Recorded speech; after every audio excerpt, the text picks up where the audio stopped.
It is in your moment of your decision that your destiny is shaped. Tony Robbins. The quality of your decisions have got you to this point. To get to the next level, you need to change your thinking and the way that you make decisions.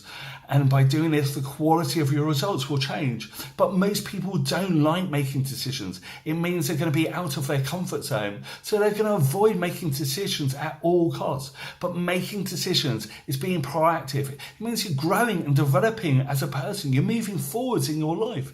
And it was Stephen Covey in his best-selling book, 7 Habits of Highly Effective People. He suggests that the number one habit that you need to implement in your life is being proactive. If we're not being proactive, we're regressing. And the way that we do this is by procrastinating. And procrastinating isn't a bad thing. We were like cavemen. It was a good thing. It prevented us, making rash decisions in our lives. So how do you make good decisions?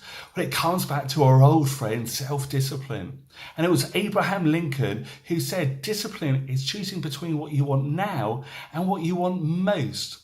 So how do you make good decisions? Well, it comes down to the consequences of your decisions for short term and for long term. So you're at the office, you see a big plate of donuts. So for short term consequences, that you're aware that it's going to be really nice, it's going to taste really lovely. But for long term consequences is that you're not going to look great in your bikini or in your swimming trunks when you're on holiday. So that's the key, being self-aware of the consequences of your decisions.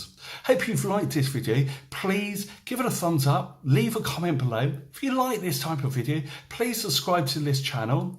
You can find me on Life's Guide to Excellence on Instagram and Guide to Excellence on Twitter. You can find the links in the description below. Have a wonderful day and live your life with excellence. Bye then.